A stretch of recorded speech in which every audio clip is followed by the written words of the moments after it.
right, with the PTA. Yes, sir. So thinking that I'll just upload this, okay, the same means like PDF. I've just this one, these things I've just scanned from the textbook, okay, with the textbook, one of the textbook, Power Electronics textbook, okay, that the same thing I have to put it back to the means PPT, okay. I was little bit busy, okay, with other work, so that's why I could not write this in the PPT. The thinking that it's the same thing, okay, just copying from here, okay, just so that details will be here on the PDF only. So last time, okay, we have done with the buck regulators, okay.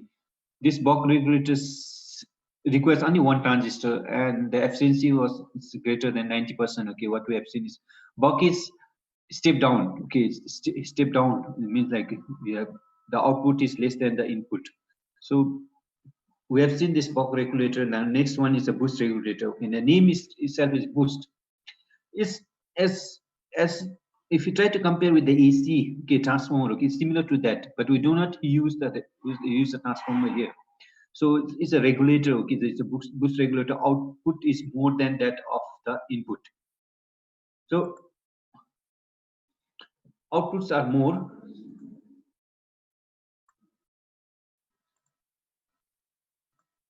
So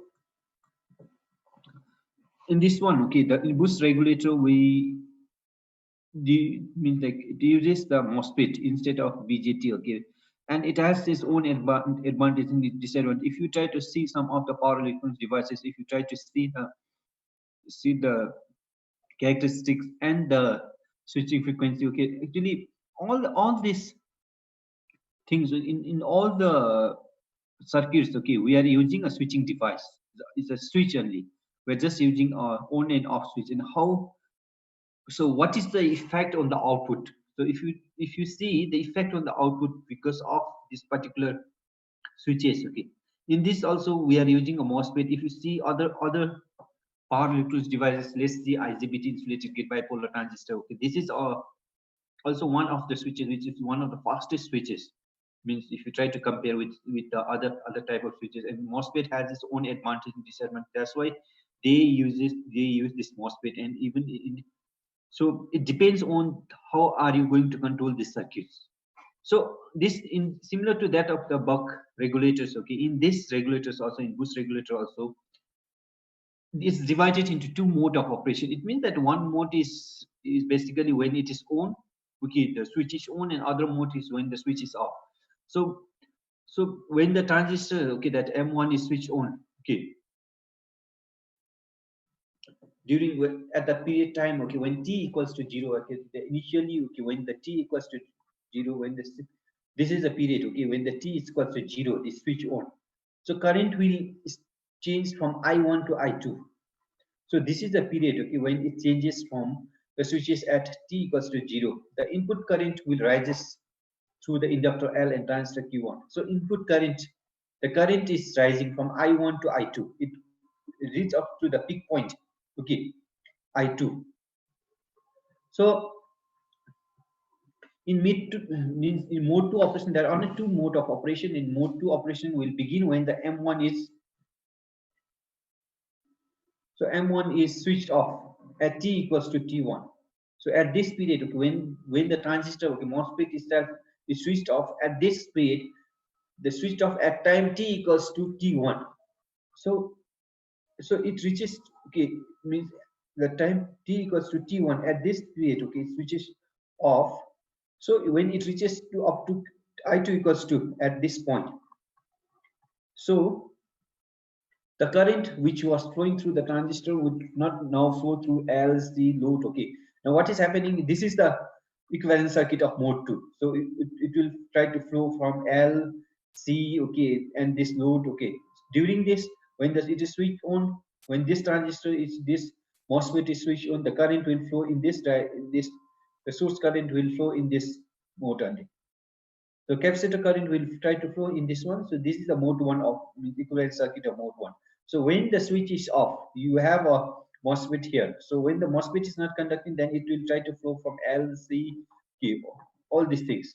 So load, diode, DM, okay. So the inductor current falls until transistor M1 is turned on again. So whatever the current is, means whatever the energy stored in this inductor, it will try to fall, because means in this case, okay, the inductor current will try to fall till the transistor Q1 is switched on. It means that again the next cycle will begin.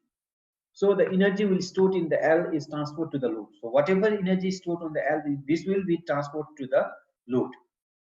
So energy stored, whatever energy is stored, it will transfer to the load through this load. So this the waveform is already shown here. So if you try to assume the inductor current rises linearly from I2 to I1, so this is when the inductor current will rises from I1 to I2.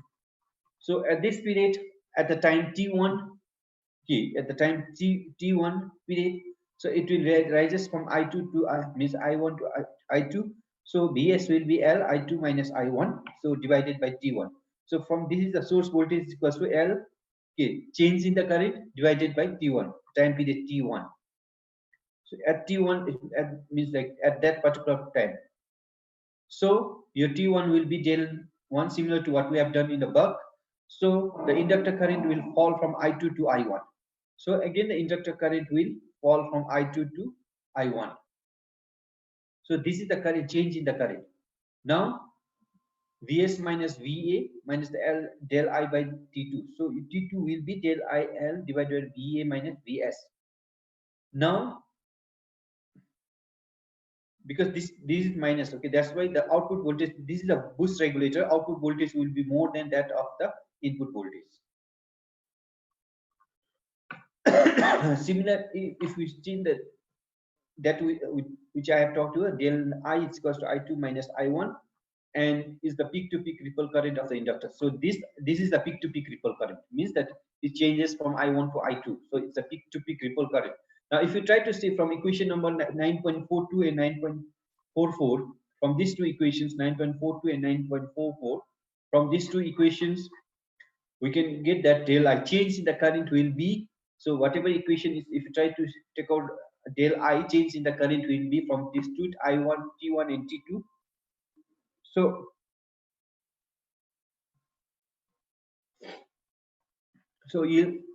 from this we can find out the change in the current. Substituting the value of T1 equals to what we have done in the buck regulator, that T1 equals to KT. K is a duty cycle. Okay, we can, so K is the duty cycle, where KT is the total time period. Okay, and T2 can be found out 1 minus K into T. So this will have average output voltage. Okay, VA is the output voltage. Okay, VAS is the source voltage. So we can find out in terms of T2. So VA is equals to VS 1 minus K. So V naturally, if the key, now if you try to see, put some value of the key, and if you try to see the output current, means like if you want to find out the, you can test yourself. Okay, so V is equal to Vs 1 minus K. So if you try to put any value of K and try to see the what is the value of the output voltage. Now assuming the lossless, suppose if it is the lossless circuit, okay, source voltage equals to load voltage, suppose means equals to Vs into Is equals to Va into Ia. If you try to think if the circuit is lossless, if there is no losses, then the average input current can be found out as the Is equals to Ia divided by 1 minus K. It's the denominator. Okay? If you try to say 1 minus K, K is the duty cycle here. So we know that T1 plus T2 is equals to T total time period, means on and off period. Okay, on period and off period, total time period will be there. So this on period and off period of the switching time. Okay, this is the switching period. How long is switch on and off? Means switching time is total time period is equals to T1 plus T2, total time period. So T can be, as we can find out in terms of a frequency, in switching frequency. We call as T equals to 1 by F. That's the common formula. So if you try to take the value of T1 and T2 from above two equations, from these two equations, the value of T1 and T2 is already, we have already found out here.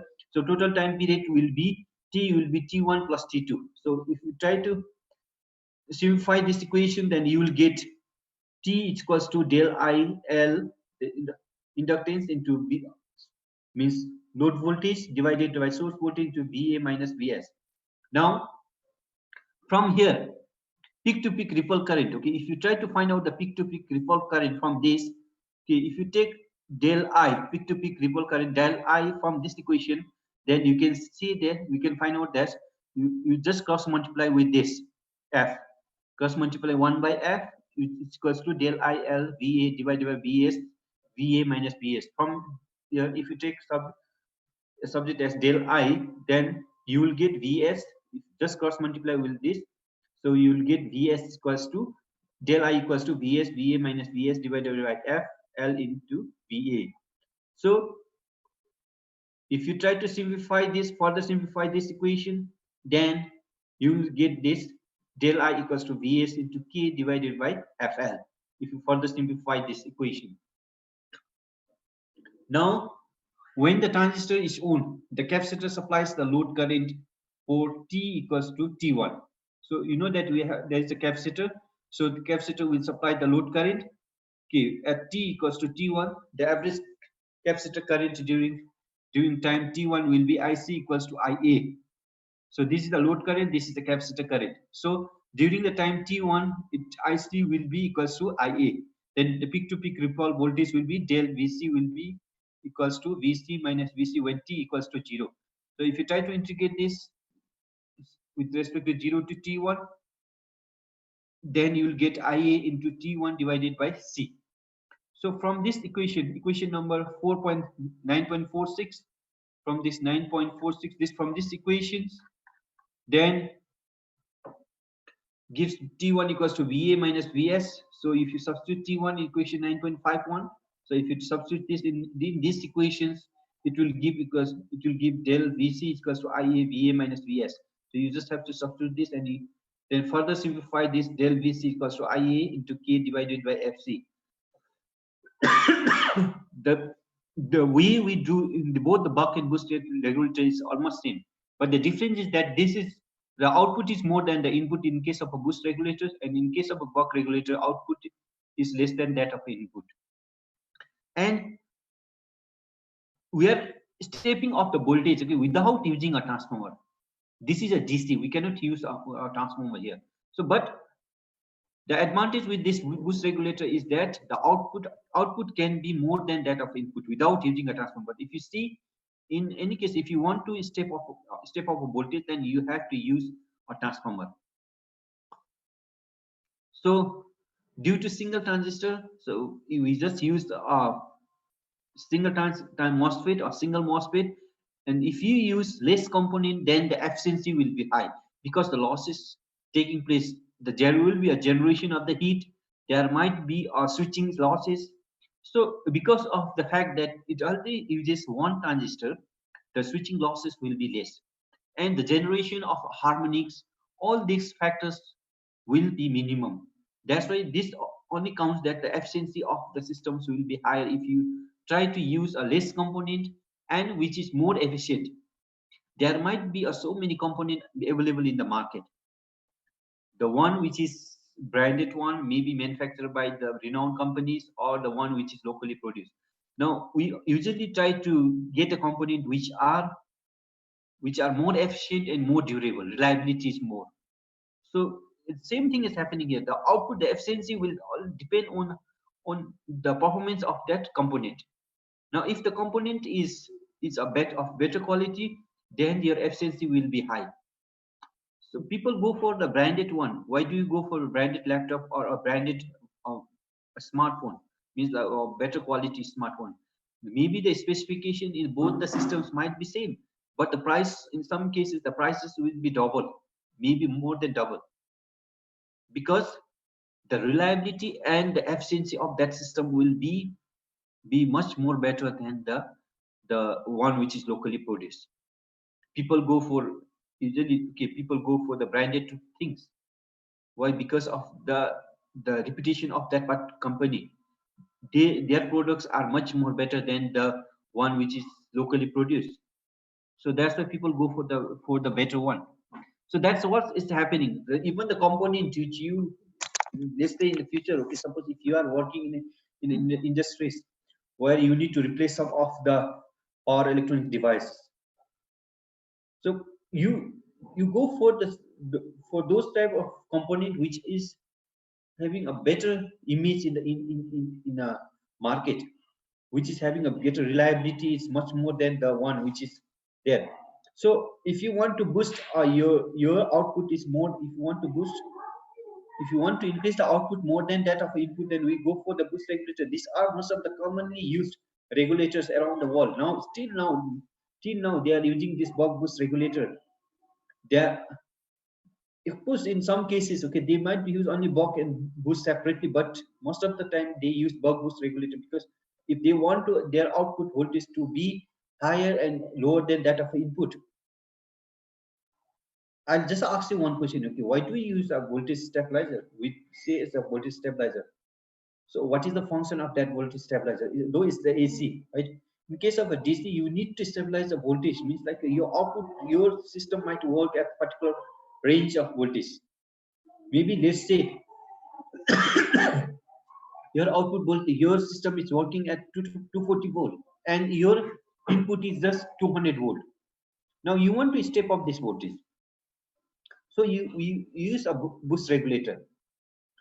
Automatic voltage regulator means automatically it will try to adjust the voltage. Why we have automatic voltage regulator? Because we do not have anything, okay? We do not have a system where maybe in olden days there were a regulator, okay, where you have to manually switch on, means like to step up and step down. If the voltage goes low, then you have to step up. But now we have automatic system. Similarly, in buck boost regulator also, buck boost system also, there will be a regulator where you automatically changes the output voltage. So in this case, input current is continuous, and the high peak current has to flow through the power transistor. So the output voltage is very sensitive to change in the duty cycle. I told you in the beginning of the class itself, when we talked about the chopper, okay, everything depends on K. Everything depends on the duty cycle. So how much we in a pulse width modulation, okay, in most of these cases they use the pulse width modulation. In pulse width modulations, the T is kept constant, but we can play with the T on and T off time. So T on and off, if you try to use a frequency modulation, if you try to change the frequency, then there will be so much a problem. But if you use a PWM pulse width modulation, then we are just changing, we are playing with the duty cycle, or we are changing with the T on time of a switch, how long the switch is on. So it all depends on the factor K, is the duty cycle. So it might be difficult to stabilize the regulators. Yes, Sonam? Do you have a problem? I think you have just raised a hand. You can just ask if you have question.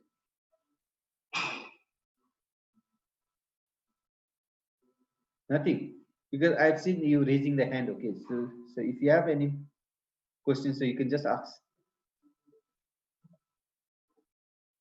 So you accidentally just raised your hand, right? So it's okay. So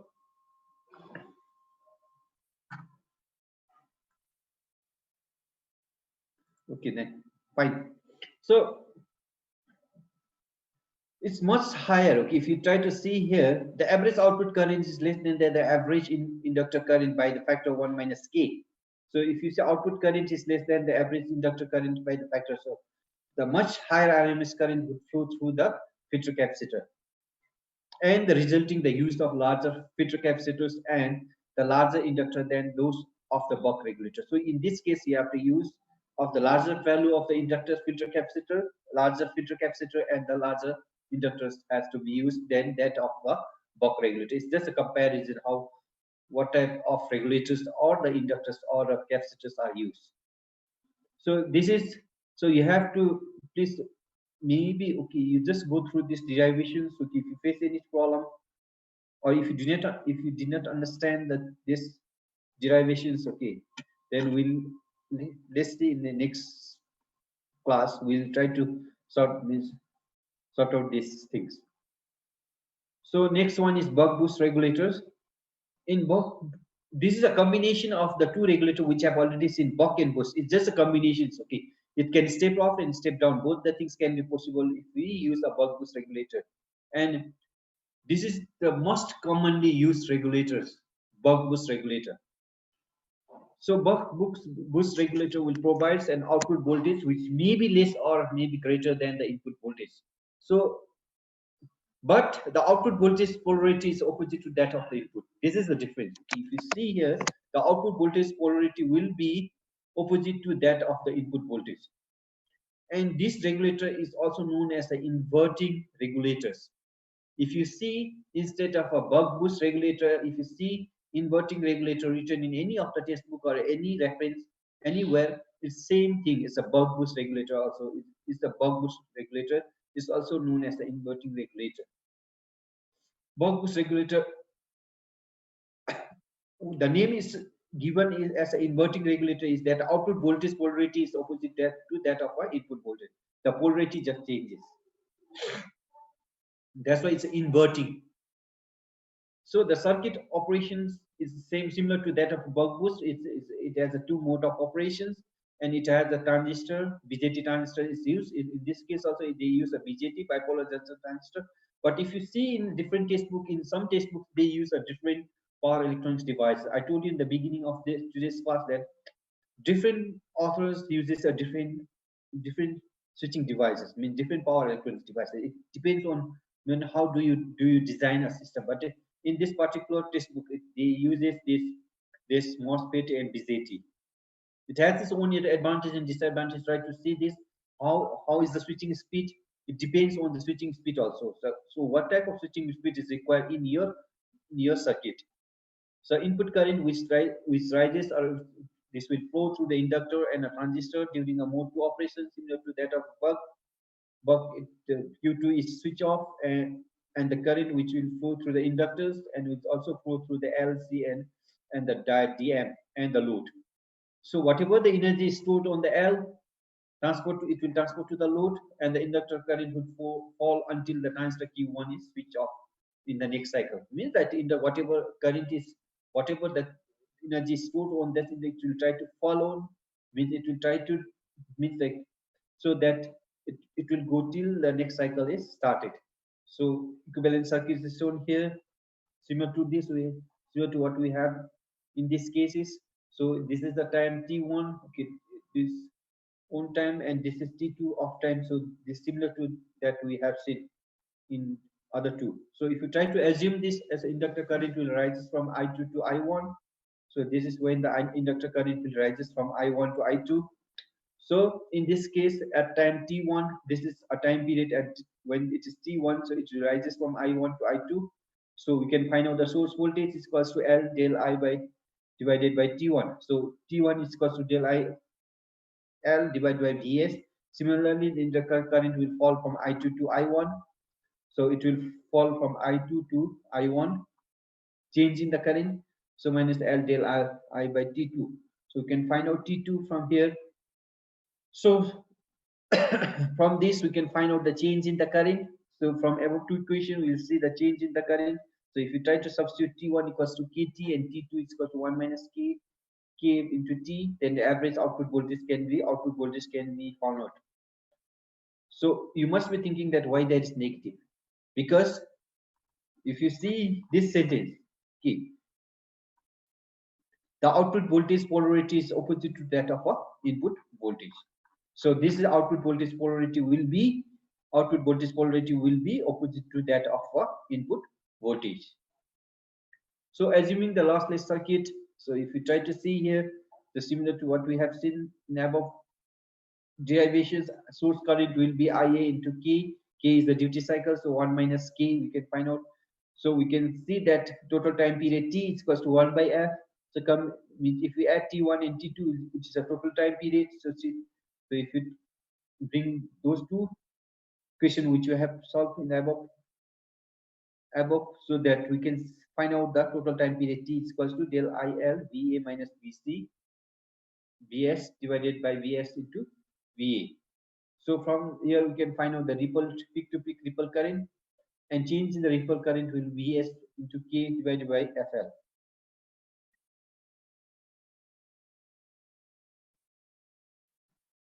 So when the transistor Q1 is on, the filter capacitor supplies the load current from T to T1.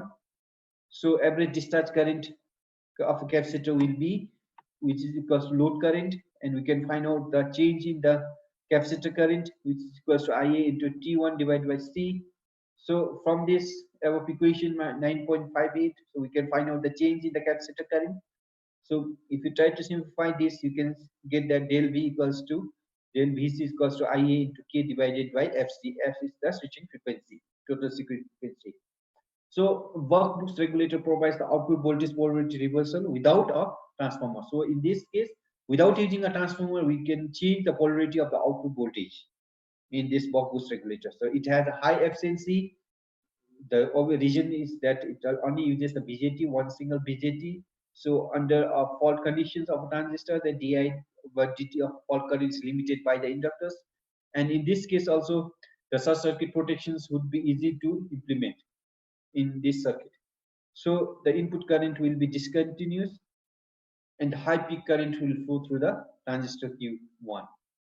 So these three different type of converters, okay, buck boost, buck boost, okay, these three converters are quite important. So please go through this and try to see the derivations, okay. And all these three derivations are almost same, similar type of derivations are there.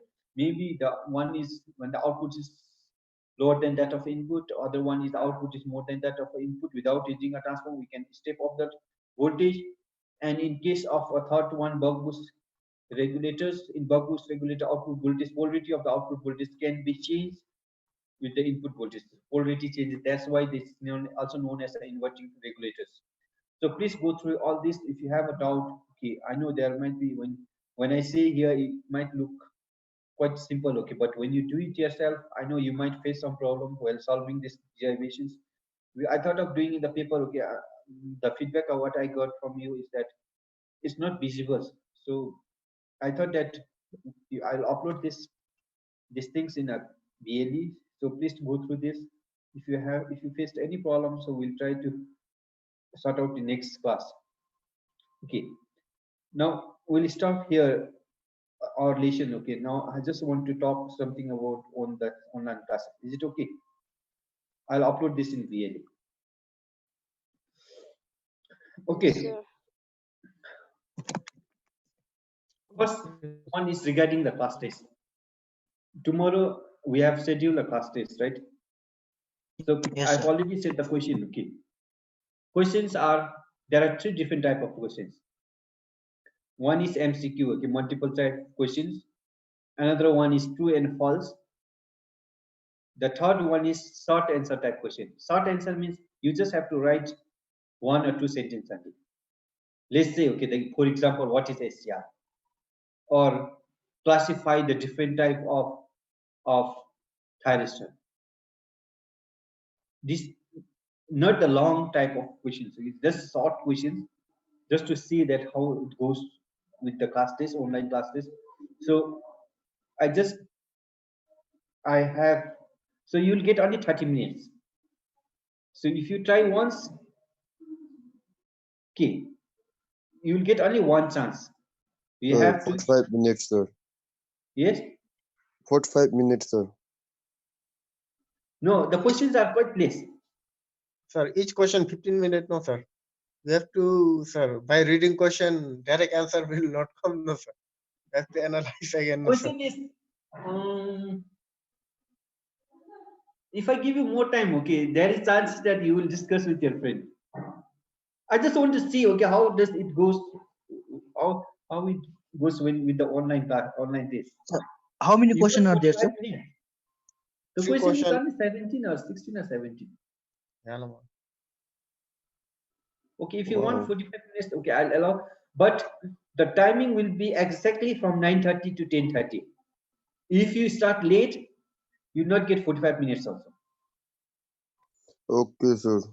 Okay, sir. So there are three different type of questions. Okay, please do it sincerely. Please don't ask here, don't Google it. Okay, see yourself how much you know. Okay, this will Okay, the sir. weightage will be minimum. Okay, we'll do it later on. Okay, for this class test, which is I'll try to see that how is the overall performance. Okay, if the performance is not very good, okay, means not good, then we'll try again later on. Okay, but let's see how it goes well with this class test. Okay, so you will have a 3 different type of questions. One is MCQ, true and false, and short answer type question. So you have to log in really. There will be a means like class test. Okay, so you just have to log in on this and start doing. I think you might have already done with other module. Did you do with other module?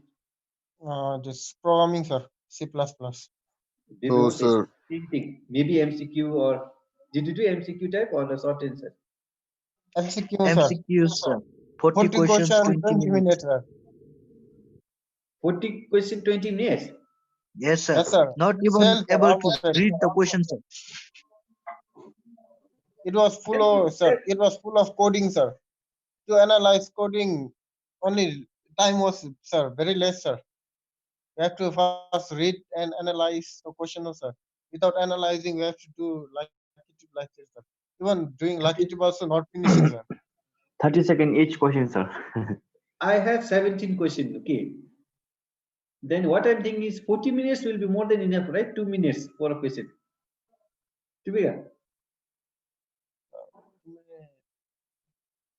The chances that if I give you Question more three the type bag of 2 minutes, sir. Type of the late okay.